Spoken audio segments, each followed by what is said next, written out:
காரைக்காலை பொறுத்தளவில் தொடர்ச்சியாக இலங்கை இராணுவத்தினுடைய தாக்குதலுக்கு உள்ளாகி வரக்கூடிய காரைக்கால் பகுதி மீனவர்கள் இது ஒரு தொடர்கதையாகி வருகிறதுன்னு தான் நம்ம சொல்ல வேண்டியிருக்கு.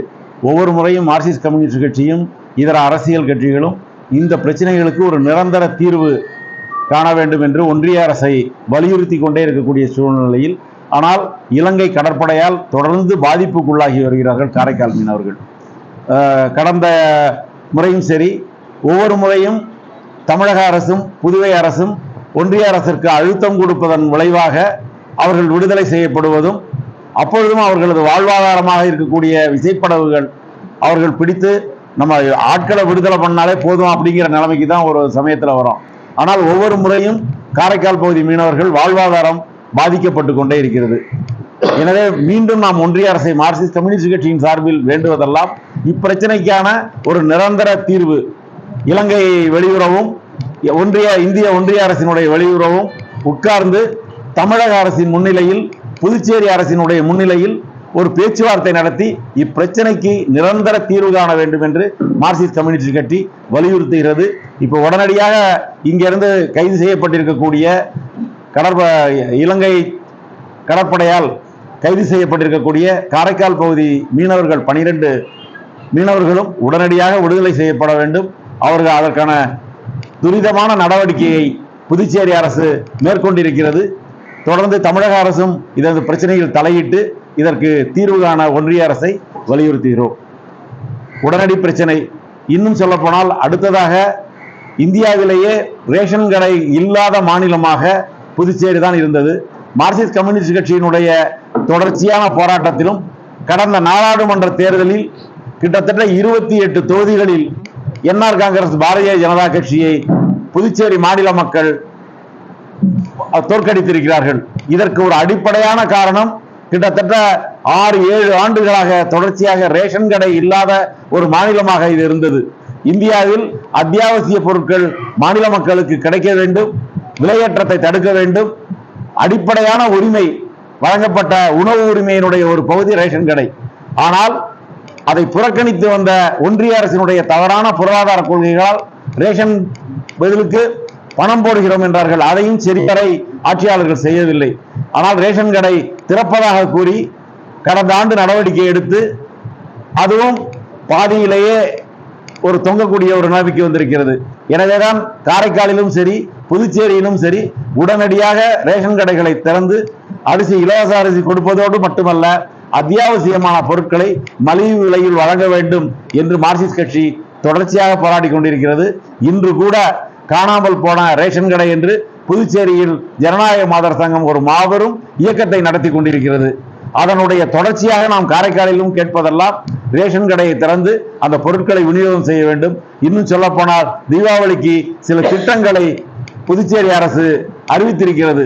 அந்த திட்டங்கள் முழுமையாக அனைத்து பகுதி மக்களுக்கும் செல்ல வேண்டும் என்றால் ரேஷன் கடை திறக்கப்பட வேண்டும் என்று மீண்டும் ஒரு முறை மார்க்சிஸ்ட் கம்யூனிஸ்ட் கட்சி என்ஆர் காங்கிரஸ் பாரதிய ஜனதா கட்சி கூட்டணி ஆட்சியாளர்களை கேட்டுக்கொள்கிறோம். இதெல்லாம் ஒரு பக்கம் இருக்கும் பொழுது நம்முடைய அடுத்த தலைமுறைக்கான கல்வியினுடைய தேவைகள் அனைவருக்குமே தெரியும். ஆனால் கல்வி நிறுவனங்களுடைய நிலைமை புதுச்சேரி பிரதேசத்தில் அதுவும் கடந்த 2021ஆம் ஆண்டு என்ஆர் காங்கிரஸ் பாரதிய ஜனதா கட்சி ஆட்சி அதிகாரத்திற்கு வரவும் கல்வி நிலையங்கள் மாணவர்களுடைய எதிர்காலத்தோடு விளையாடி கொண்டிருக்கிறது. கடந்த மாதம் ஒரு நீண்ட போராட்டத்தை கல்வி திட்டத்தில் இருக்கக்கூடிய மோசடியை ஒரே சமயத்தில் அரசு பள்ளிகளில் ஆங்கில வழி கல்வி சிபிஎஸ்இ கொண்டு வந்ததன் விளைவு கிட்டத்தட்ட 10,000க்கும் மேற்பட்ட மாணவர்கள் இடைநிற்றலாக காணாமல் போயிருக்கிறார்கள். ஒரு தனியார் கல்வி நிறுவனங்களில் சிபிஎஸ்இ பாடத்திட்டமும் உண்டு, மாநில சமச்சீர் கல்வி திட்டமும் உண்டு.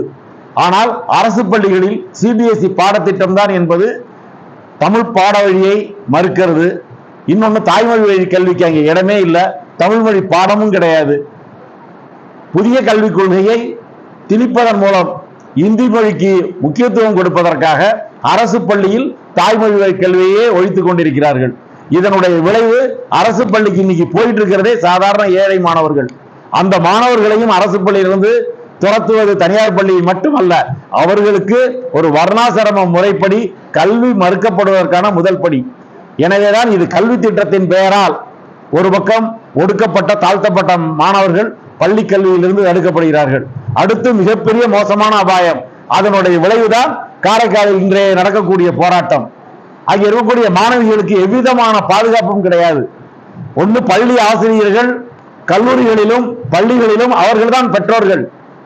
ஆனால் அவர்கள் பெற்றோர்களாக நடப்பதில்லை. மிகவும் மோசமான, தங்களை நம்பி வரக்கூடிய மாணவிகளுக்கு பாலியல் ரீதியாக தொந்தரவு கொடுப்பது, அது அடையாளம் காணப்பட்டு இவர்தான் என்று சொன்ன பிறகும் அவர் மீது கைது நடவடிக்கையோ எவ்வித நடவடிக்கையும் மேற்கொள்ளாமல் தூங்கிக் கொண்டிருக்கக்கூடிய ஆட்சியாளர்கள். எனவேதான் கண்டித்து காரைக்காலில் ஒரு மிகப்பெரிய எழுச்சியோடு போராட்டம் நடைபெற்றுக் கொண்டிருக்கிறது. நாம் காரைக்காலில் மார்க்சிஸ்ட் கம்யூனிஸ்ட் கட்சி சார்பில் கேட்டுக்கொள்வதெல்லாம், அந்த பேராசிரியரை கைது செய்ய வேண்டும், உடனடியாக நடவடிக்கை எடுக்க வேண்டும். அந்த மாணவிக்கு ஏற்பட்ட அந்த பாலியல் தொந்தரவுக்கு இந்த அரசாங்கம் தான் பொறுப்பு. புதுச்சேரி பல்கலைக்கழகம் உடனடியாக நடவடிக்கை எடுக்கவில்லை என்றால் இன்றைய தினம் இந்த போராட்டம் ஒரு தொடக்கம்தான். இந்தியா கூட்டணி கட்சியின் சார்பிலும் மார்க்சிஸ்ட் கட்சியினுடைய வெகுஜன இயக்கங்கள் அனைத்தும் இணைந்து இந்த போராட்டங்கள் மேலும் தீவிரப்படுத்தப்பட வேண்டும் என்று எச்சரிக்கை செய்ய விரும்புகிறோம்.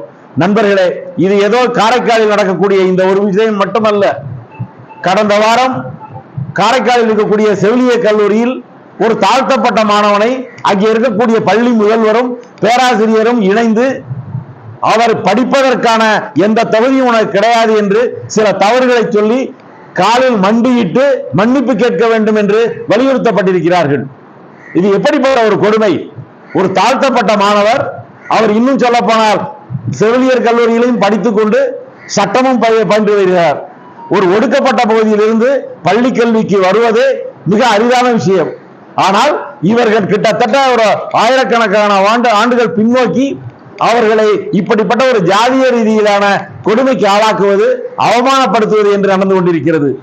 அங்கே இருக்கக்கூடிய மார்க்சிஸ்ட் கம்யூனிஸ்ட் கட்சி இதை கடுமையாக கண்டனம் செய்து அறிக்கை வெளியிட்ட பின் பல்வேறு விதமான அவர்கள் பெண்களுக்கான கமிஷனில் முறையீடு செய்யப்பட்டிருக்கிறது, மனித உரிமை கமிஷனில் முறையீடு செய்யப்பட்டிருக்கிறது. அவர்கள் தலையீட்டுக்கு பின்னால் ஓரளவு விசாரிப்பதாக கூறியிருக்கிறார்கள். ஆனால் இந்த ஒடுக்குமுறையை அனுமதிக்க முடியாது. புதுச்சேரி பல்கலைக்கழகத்திலும் இது ஒரு பக்கம் வெவ்வேறு விதமான மாணவ ஒடுக்கப்பட்ட ஏழை எளிய மக்கள் மீது தாக்குதலோடு தங்களது இந்துத்துவ சித்தாந்தத்தை அதை அமல்படுத்துவதற்காக பள்ளி வளாகங்களில் இது போன்ற அநியாயங்களும் அக்கிரமங்களும் நடந்து கொண்டே இருக்கிறது. இதை ஒருபோதும் மார்க்சிஸ்ட் கம்யூனிஸ்ட் கட்சி அனுமதிக்காது. இன்னொரு கடந்த ஒரு 15 நாட்களுக்கு முன்னால் ஒரு சாதாரண அடிப்படை வசதிகளுக்காக போராடக்கூடிய கட்சி, அரசியல் கட்சிகளில் முன்னணி பாத்திரம் வகிப்பது மார்க்சிஸ்ட் கம்யூனிஸ்ட் கட்சி. அதனுடைய விளைவாக இங்கே இருக்கக்கூடிய வளமட்டம் கிராமத்தில் இயங்கிக் கொண்டிருந்த பஸ் போக்குவரத்து நிறுத்தப்பட்ட பொழுது மார்க்சிஸ்ட் கம்யூனிஸ்ட் கட்சி அங்கே ஒரு சாலை மறியல் போராட்டத்தை அந்த மக்களோடு இணைந்து நடத்தி இப்போது ஓரளவு ஒரே ஒரு பஸ் விட்டுருக்காங்களாம். அது தொடர்ச்சியாக அந்த பஸ் வசதி செய்யப்பட வேண்டும். அடிப்படை வசதி சொல்வது பஸ் நிறுவனத்திற்கு லாபமா நட்டமா என்பது இல்லை.